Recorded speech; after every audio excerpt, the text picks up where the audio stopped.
Welcome back, everybody. So last time we took on Gungaga. We learned about the failed reactor there, and also got some materia in the process, and we also learned about Eris's boyfriend, Zach, who's probably going to be a little bit more meaningful later on in the story.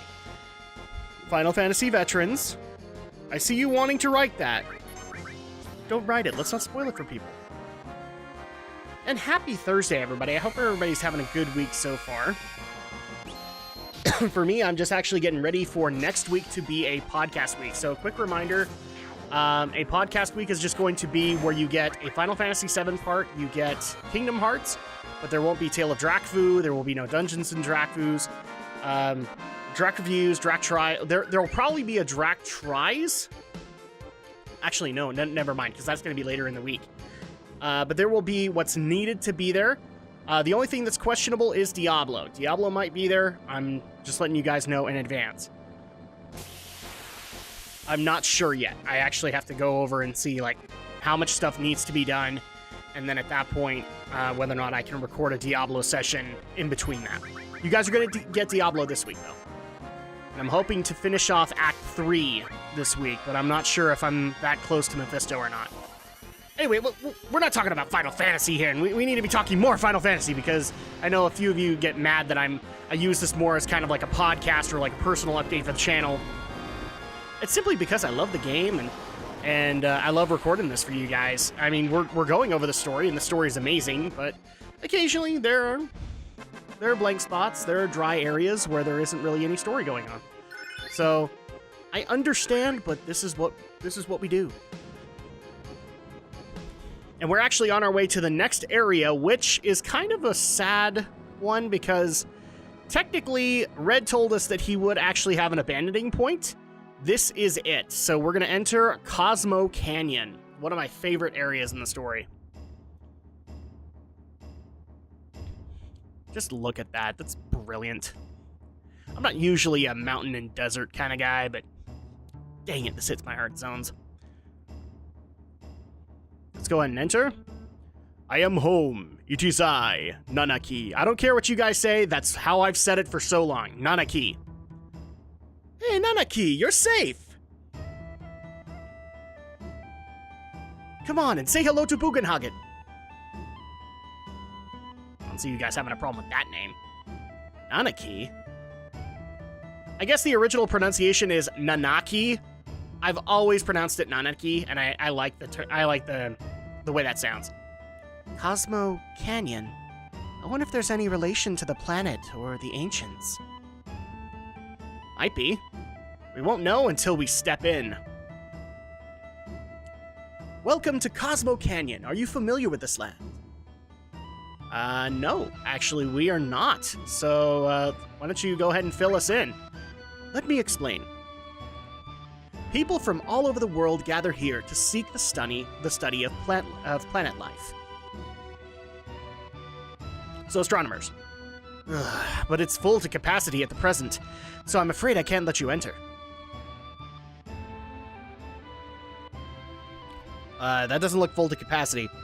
They helped me some when I was on the road. Please let them in. Cool, we get the friendship recommendation. Oh, is that so? You helped our Nanaki? Well, please, come in. Also, one of my favorite tracks from this game. Who is Nanaki? Nanaki is Nanaki. That is his name. So now you get to know Red's actual name. So Red 13, remember, is something that Hojo gave him. This is his actual name, Nanaki. Nanaki, however you want to say it. I like the fact that it sounds very true. It's awesome. This whole storyline that we're about to go through is like one of my favorite moments in the game. In fact, so much so that when my buddy Brinton did his blind playthrough of Final Fantasy VII, I made sure to watch when he was going to do Cosmo Canyon because I wanted to comment on it. I love this particular segment just because of some of the themes that actually do happen here. And I'm excited that now I get to do it with you guys. This is awesome. But I challenge Brinton of Brinton Volley Gaming. You better make a comment right here. I did it for you. But anyway, so yeah, back on to a little bit of business. So you guys are going to get a full week this week, but next week is a podcast week. So just keep in mind of that, but we'll be back the following week with everything. Tale of Drakfu will resume, Dungeons and Drakfus will resume, all of that will be back. I just take this week to go work on podcasts, upgrade hardware, anything that needs to be done at this given moment.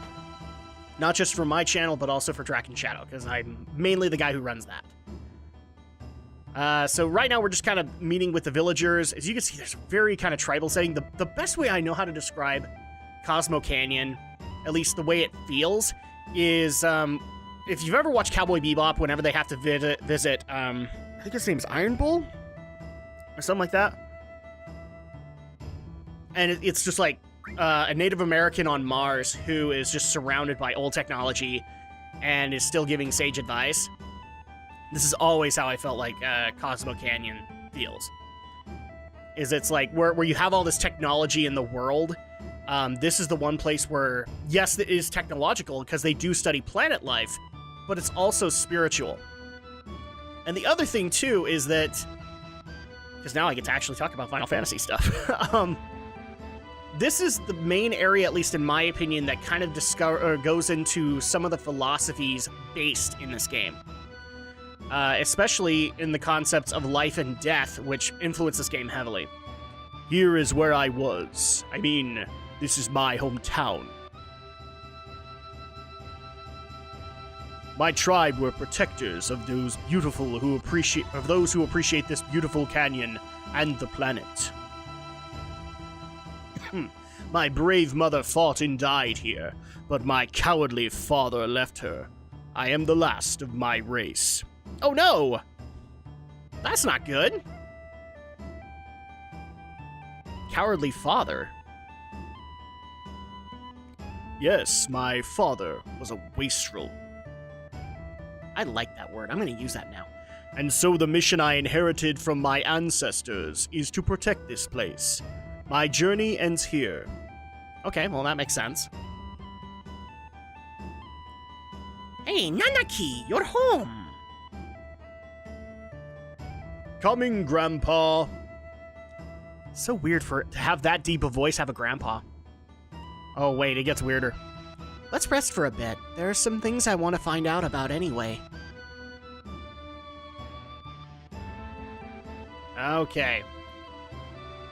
So yeah, this area is actually going to explore a lot of the main themes of Final Fantasy VII. A lot of them are based here. Just to get people into the frame of mind, really. And a lot of it has to deal with the concept of life and death, because I think I've said this before, and I'll say it a number of times before this playthrough is done. When this game was being made, Hironobu Sakaguchi's mother had died. And because of his state of mind at that point, he was still very grief-ridden. A lot of the inspirations, or a lot of the ideas that came out of this game were inspired through the stuff that he was dealing with. So the death of his mother actually brought forth key concepts here, as well as the concept of Sephiroth. So not necessarily the character, but because of his research into life and death came Sephiroth. At least the name, not necessarily the character. But I'm really excited to go through this. So this is where a lot of the story kind of comes into place for Final Fantasy VII. But first, we're hitting the shops, because that's what you do when you hit a new town, remember.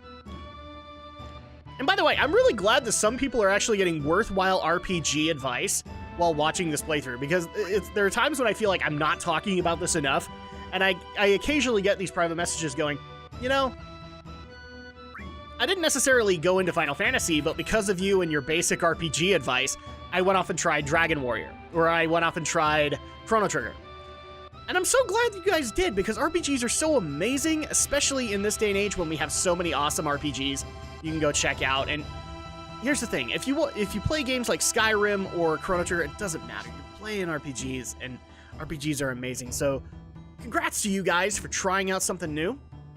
And I hope you guys are enjoying the games that you bought, obviously, because you paid $60 for them, at least. Or at most. So it looks like we have a cutscene about to go on. And here is another pivotal character in the story. Cloud, this is my grandfather, Bugan. He is incredible. He knows everything. Does he? Ho ho ho ho! I hear that you looked at a Nanaki a bit. Nanaki is still a child, you see. Please stop, grandfather. I'm 48. Huh, I hear you, brother. I'm getting there too. Ho ho ho ho! Nanaki's tribe has incredible longevity. Okay. So you see, his 48 years would only be equivalent to, say, that of a 15 or 16-year-old in human reckoning. Ha, you're a teenager. 15 or 16? Oh, he's quiet and very deep. You thought he was an adult? Yeah, he sounded like he could read Moby Dick verbatim. Grandfather, I want to be an adult. I love this change in the character, too. I want to grow up to be able to protect you and the village. Oh. No, Nanaki. You can't stand on your own just yet. Oh, wow, condescending grandpa.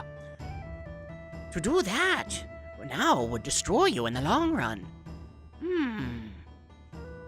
Reaching up into the heavens, threatening to snatch the very stars from the great city of Midgar. You've seen it, haven't you? Well, technically he saw it against his will. Well, that's a bad example. Looking up too much makes you lose perspective. I love Bugan Hagen, man. He's like the walking philosopher. And I'm giving him kind of a silly voice because he's just kind of a silly character. When it's time for this planet to die, you'll understand that you know absolutely nothing. When the planet dies? Oh, it may be tomorrow or 100 years from now, but it's not long off. Uh-oh. It's the end of the world as we know it. How do you know this? I hear the cries of the planet. Ah, crap, you're an ancient too? Not quite.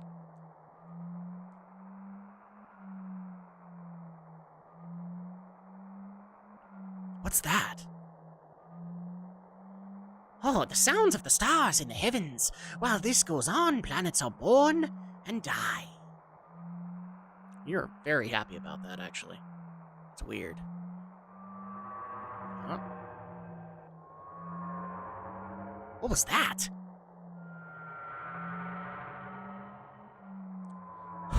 Oh, that was a scream from this planet. Didn't you hear it? As if to say, I hurt, I suffer. They have come here on a journey to save the planet. Why don't you show them your apparatus? Oh, we can't do that, Nanaki. This is child approved. We can't do that. We can't do that at all. To save the planet, you say? But then again, I guess it wouldn't hurt to show him. I'm not that kind of guy. Dude, sorry. Bugan Hagen. I love his name. Several odd-looking people have come. The whole place has gotten busy all of a sudden. We didn't work out a tourist service. He brought friends, too. I'll go get them. Oh, good. We don't have to worry about food or anything. Cloud, please call one of them. Only 3 people can fit in Grandfather's machine. So technically, Red will not go with you this time around. But let's talk to Bugan Hagen really quick before I go deeper into this. Oh, don't worry. My machine won't run away. You go and invite your friends. So Red will not join us because he's already seen this apparatus, as they're calling it. And I'm sorry, I had to make the joke because how the game handed it to me on a silver platter, guys. Okay, I had to go there. So I get to pick the 2 people.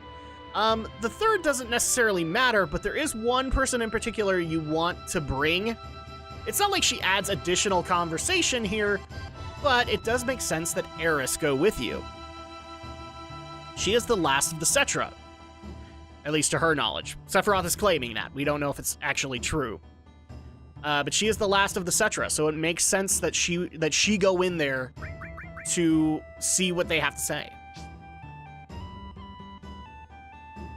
And yeah, you can kind of see why I do like this concept. First of all, it takes one of the coolest characters here, and I'm gonna say friendly belittles him a little bit. Takes him down a peg. Okay, so we're actually gonna take Eris, and because, well, I love her more than Eris, my buddy Tifa is coming with. Because I gotta show that affection for Tifa. It won't matter, because eventually my affection is probably gonna go up for Eris again, and Eris is probably super high right now. But we also did get a slew of new materia here, so that's all gonna be awesome too. I guess really quick, I'm just gonna go ahead and go over a few updates. So you already know about the podcast week, that's gonna happen.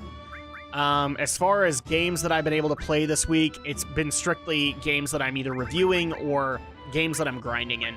So I haven't really been able to do too much, but in the coming months, I really don't find that a suitable excuse, and guys, I don't need you to hold me to a higher standard. I know that that's crap too.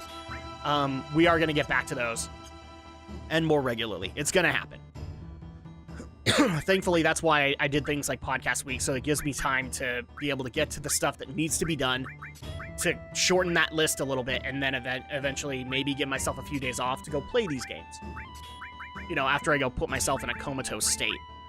Because that's probably gonna happen too.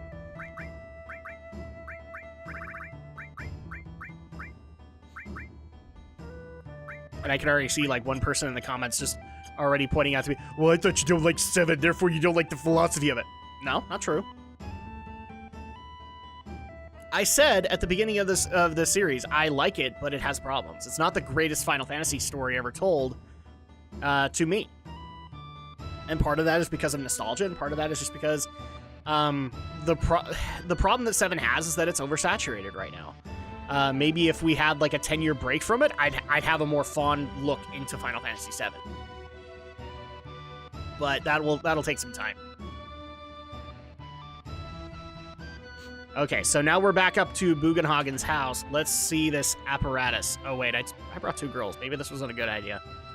Here, over here. The door's unlocked, so come on in. Oh crap, he's gonna be in a thong. Ah crap, what did I do? No, we're not having that moment again.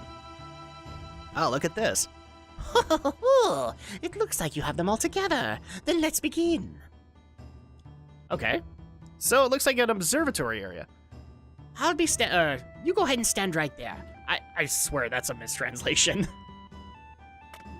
I'll be standing there. Of course you will be. There you go, yeah. So it's an observatory.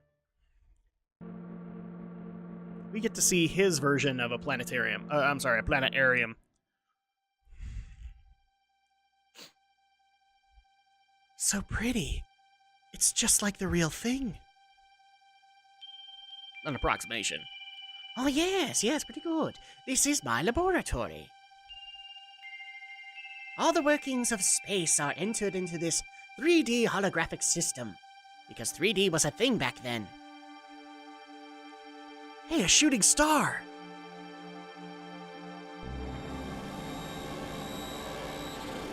The cutscenes, they be heavy in this part. Look at that. Just think if you went to a planetarium and that happened, that'd be awesome. I haven't gone to a planetarium that's done anything like that. Make you sit in chairs, look at stupid constellations. I want to see comets soar by my face. And there's a black hole off in the distance. Wow, how wonderful. Those rocks just got swallowed up instantly. Yes, it is something, isn't it? Well, let's get to the subject. Eventually, all humans die. What happens to them after they die? The body decomposes and returns to the planet. That much everyone knows. What about their consciousness, their hearts, and their souls? they get swallowed by Shang Tsung in Mortal Kombat. Oh, I'm kidding. The soul, too, returns to the planet. And not only those of humans, but everything on this planet. In fact, all living things in the universe are the same. Awesome. Okay. The spirits that return to the planet merge with one another and roam the planet. They roam, converge, and divide, becoming a swell called the life stream. Ah, life stream, in other words, a path of energy of the souls roaming the planet. I swear, every time planet is said in this game, I swear Hironobu wanted Gaia. Spirit energy is a word that you should never forget. Of course, because I watched Yu Yu Hakusho. A new life. Children are blessed with spirit energy and are brought into the world. Then the time comes when they die and once again return to the planet. Of course, there are exceptions, but this is the way of the world. Okay. I've digressed, but you'll understand better if you watch this.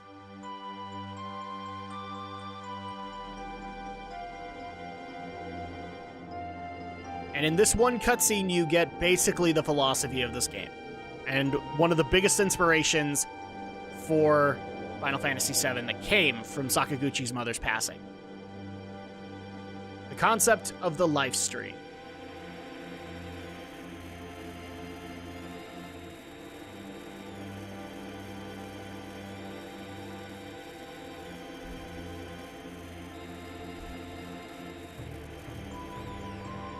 It doesn't seem like a whole lot, but eventually spirit energy returns to the planet, and there you go. Full-on life stream. Spirit energy makes all things possible. Trees, birds, and humans. Not just living things, but spirit energy makes it possible for planets to be planets. What happens if that spirit energy were to disappear?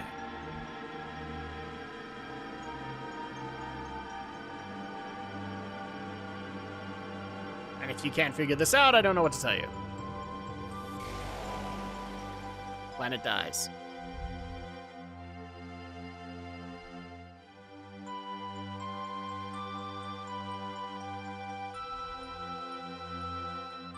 These are the basics of the study of planet life.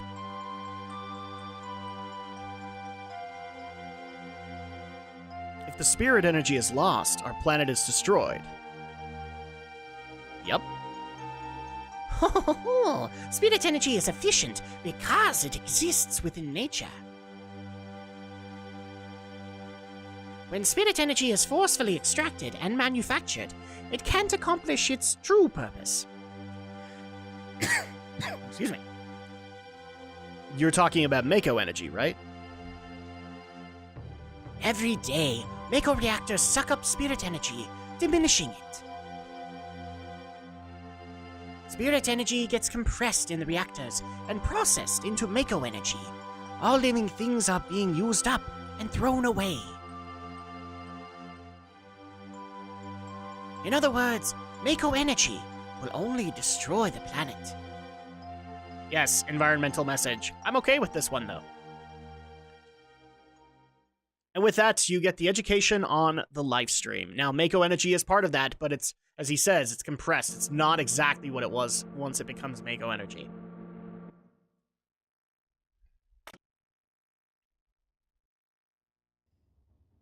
The story of the planets and those who lived with them. You want to know more? Then you must listen to the words of the elders. Alright, so there you go.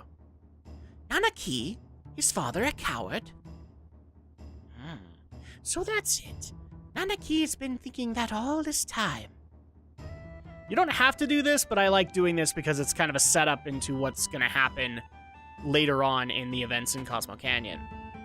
So there you go. That's the basic philosophy of the life stream, and you will have to deal with this a lot because it centers around the plot of Final Fantasy VII. And it is actually kind of beautiful. I know I'm usually the non-environmental guy, Don't really like environmental messes shoved down my throat, but this one I'm at least okay with. I think it's at least fine as a story element.